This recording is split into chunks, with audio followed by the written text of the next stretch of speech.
निगलम में एक बार स्वागत है। ये वीडियो विशेष रूप से बिहार स्टेट से संबंधित है। इससे संबंधित हमेशा अपडेट का डिमांड होता है, तो चलिए उससे अपडेट जान लेते हैं। हमारे साथ जुड़े हुए आलोक सर।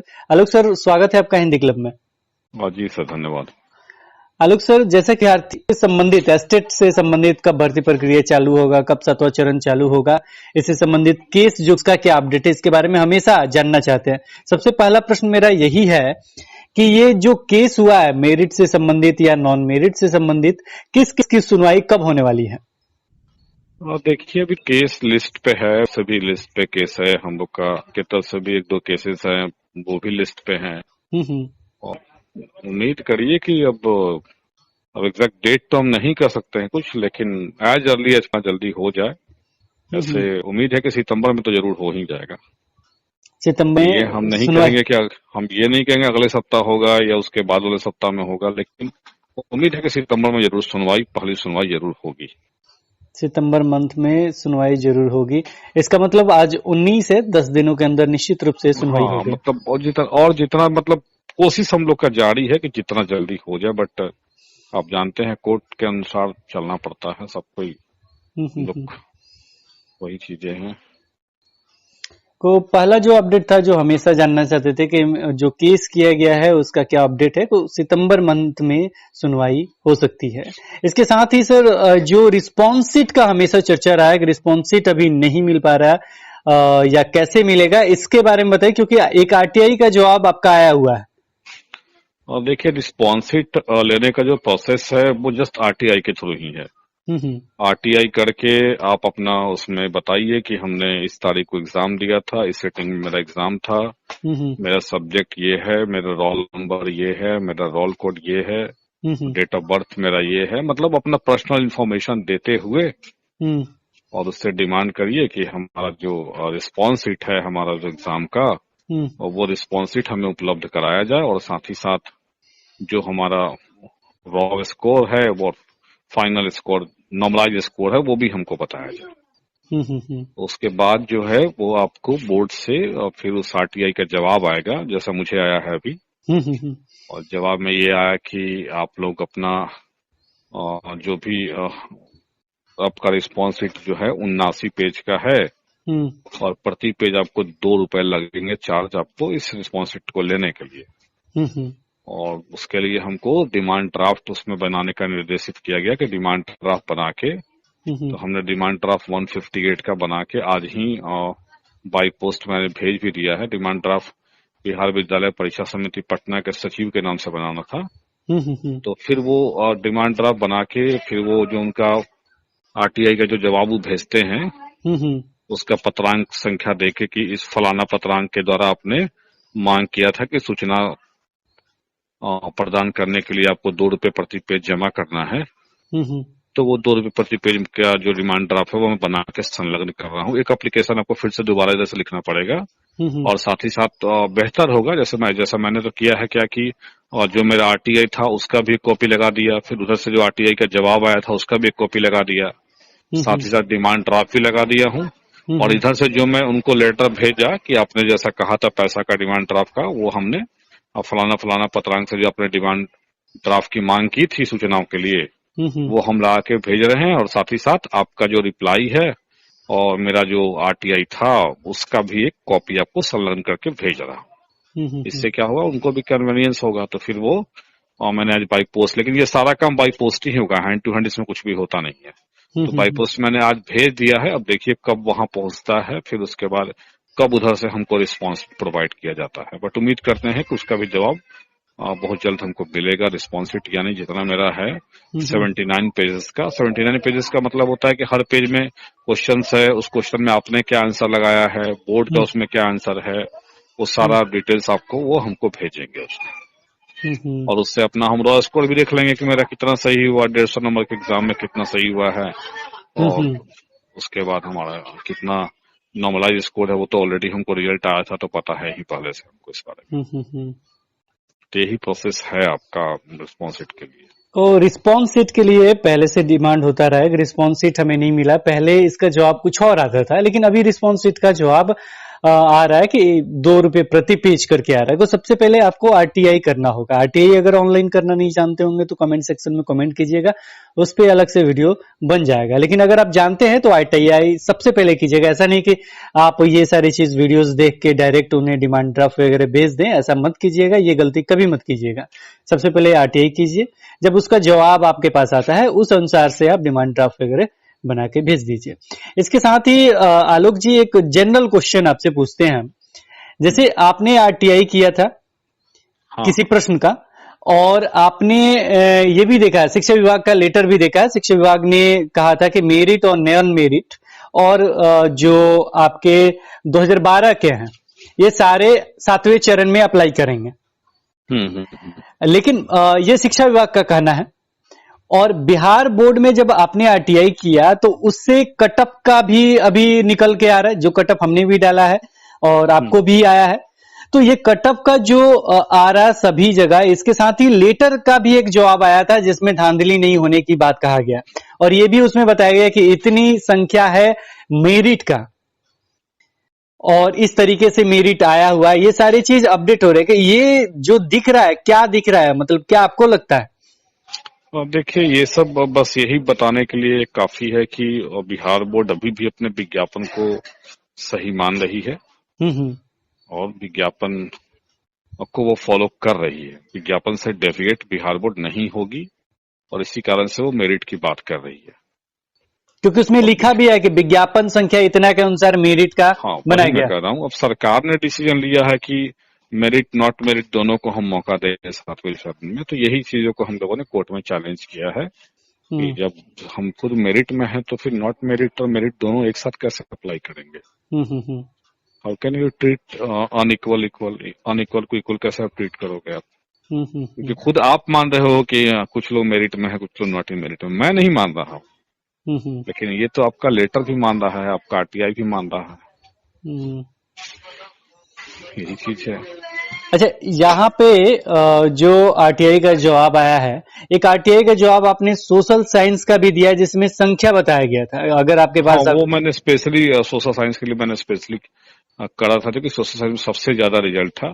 तो मुझे थोड़ा सा एक आइडिया लेना था कि किस विषय में कितना रिजल्ट है, थोड़ा सा ये देखे हम किस कैटेगरी से कितने लोग मतलब क्वालिफाई किए हैं। केवल वहां मैं मेरिट नहीं मांगा था, सिर्फ क्वालिफाई अभ्यर्थियों की संख्या मांगा था कि कैटेगरी वाइज कितने लोग क्वालिफाइड हैं। जैसे फॉर्म भरते हैं, मान लीजिए आप फॉर्म भरते हैं तो आप ईडब्ल्यूएस कैटेगरी से फॉर्म भरे या फिर जनरल कैटेगरी से फॉर्म भरे, तो उसके अकॉर्डिंग कितने लोग क्वालिफाई हैं किस कैटेगरी में, वो मांगा था मैंने कि उसका डाटा थोड़ा सा मिले। और उस डाटा को देख के मैं चौंक गया कि कितना फाइट है बीसी कैटेगरी में, बीसी एबीसी में। देखिए कि लगभग 17,000 रिजल्ट केवल बीसी एबीसी का है।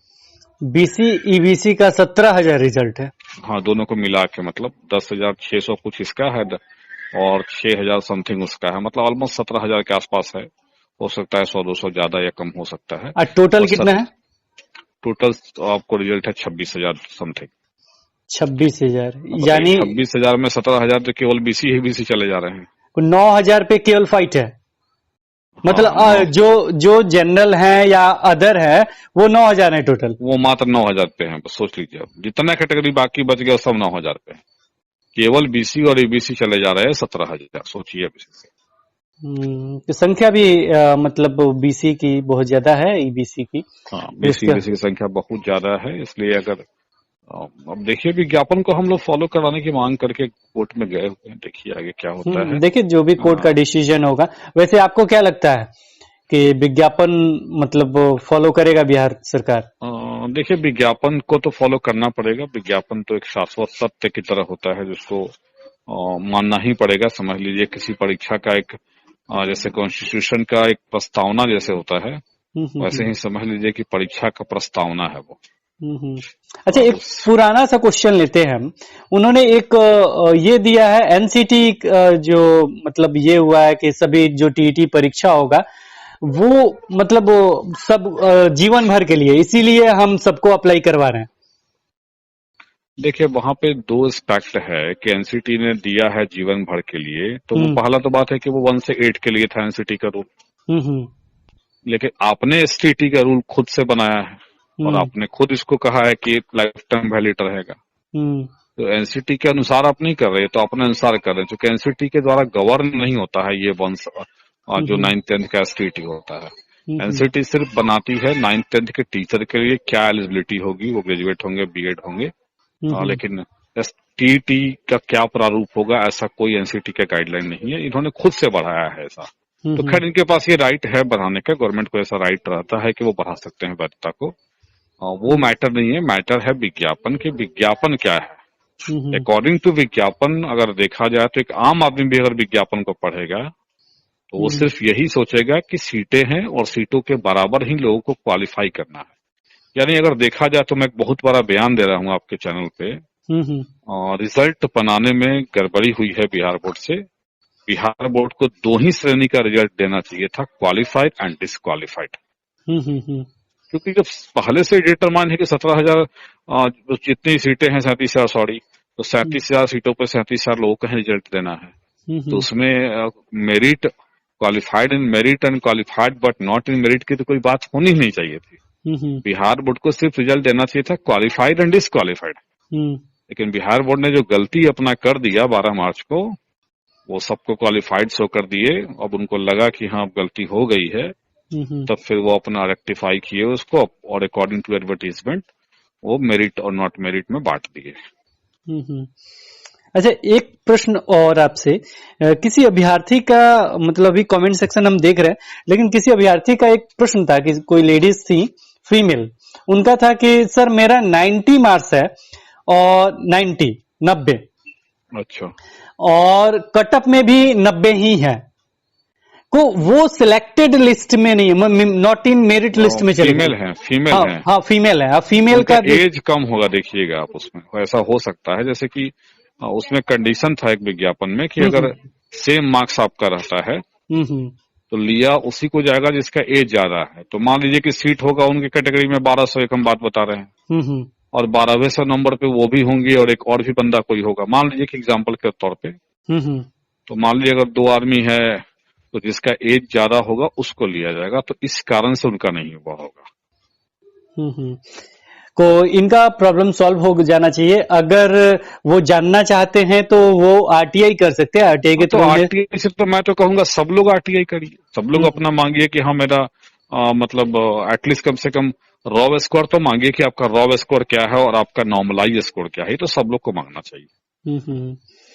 तो यहाँ पे वो कर सकते हैं। और इसका एक ही रीजन हो सकता है कि हो सकता है 90 आपका भी हो और एक और जो लड़की हो उसका भी 90 ही हो। हाँ 90 ही हो, ये दोनों का, हाँ दोनों का, दोनों में जिसका एज ज्यादा होगा उसको लिया गया होगा आपको, और सीट वहाँ फुल हो गया होगा तो आपको छोड़ दिया गया होगा। हाँ, आपको छोड़ दिया गया होगा, और ये चीज विज्ञापन में लिखा हुआ है, आप देख सकते हैं। और ये विज्ञापन में लिखा हुआ है सीनियरिटी के बारे में, कैसे सीनियर करना है। और एक और प्रश्न है जो व्हाट्सएप पे मेरे आया हुआ है, वो है इंद्रजीत जी का सर, और इन्होंने पूछा क्या है कि इनका 90 मार्क्स है, क्वालिफाइड हैं, लेकिन नॉट इन मेरिट लिस्ट में है सोशल साइंस में, और ये बीसी के हैं, दिव्यांग भी हैं। देखिए दिव्यांग वाला में ना वो मामला थोड़ा सा, दिव्यांग जनों का 2-4 लोग कॉल मेरे पास भी आया था। उसमें मामला ये है ना कि जैसे दिव्यांग जनों में 4 कैटेगरी होता है। तो जैसे कि डिफरेंटली एबल्ड में मतलब मान लीजिए कि एक होता है अस्थि विकार, एक होता है आपको श्रवण विकार, एक होता है दृष्टि बाधित, और एक होता है मनोविकार। ठीक है, तो मान लीजिए कि दृष्टि बाधित वालों में स्टूडेंट्स कम हैं, क्योंकि सबका आरक्षण 1% बटा हुआ है उसमें, तो दृष्टि बाधित में स्टूडेंट कम है, ठीक, तो उनका कम परसेंटेज वाला का भी हो गया। और जो चलंत दिव्यांग है उनकी संख्या ज्यादा है, तो उसमें जो है ज्यादा जिनका मार्क्स होगा उसका हुआ होगा। लेकिन डिफरेंटली एबल्ड का जब ये कट ऑफ शो करेंगे तो कट ऑफ तो ये शो करेंगे जो मिनिमम कट ऑफ होगा वही शो करेंगे ना। तो उन लोग को ये लग रहा होगा कि हम चलन विभाग में हैं लेकिन मेरा इतना मार्क्स है, सिलेक्शन मेरा नहीं हुआ, तो वो अलग अलग है उसमें।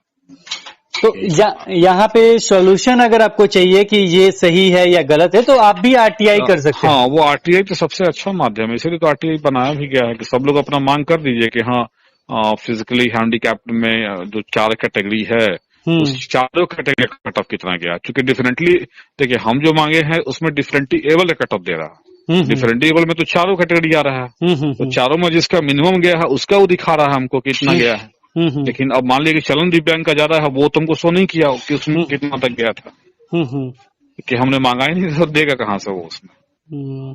हमने जो मांगा उन्होंने वो दिया।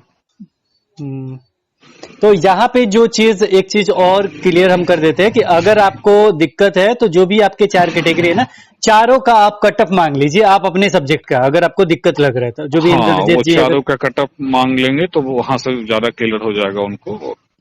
और देखिए सब लोग को तो बिहार बोर्ड सारा डाटा दे ही रहा है, फैक्चुअल डाटा जितना भी है। और मैंने बहुत दिन पहले ही इसके बारे में मतलब बताया था कि अब आप लोग आरटीआई करके सारा डिटेल्स लीजिए बिहार बोर्ड से।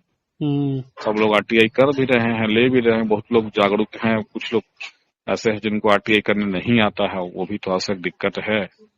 नहीं, अगर आपको दिक्कत है वो कमेंट सेक्शन में बताइएगा, कमेंट सेक्शन में एक वीडियो बन जाएगा आरटीआई कैसे करते हैं, क्या होता है, सारा चीज। और इसके साथ ही कटअप पे बहुत सारे प्रश्न हैं जो आज ही हमने वीडियो डाला है, लेकिन इस पे हम चाहेंगे कि बाद में एक वीडियो बने और विस्तृत रूप से चर्चा हो। ये मंडे या ट्यूसडे तक हो सकता है, क्योंकि व्यस्तता बहुत ज्यादा है। कटअप पे क्या है, कैसे बनाया गया कटअप, कौन कौन क्या क्या है, इस पे हम चर्चा करेंगे। और आलोक जी बहुत बहुत धन्यवाद कि आज आपने इतना समय हमें दिया। जी सर, आपको भी धन्यवाद। शुभ। तो फिर मिलते हैं एक नए वीडियो के साथ, तब तक देखते रहें, बने रहें हिंदी क्लब पे। धन्यवाद, बाय बाय।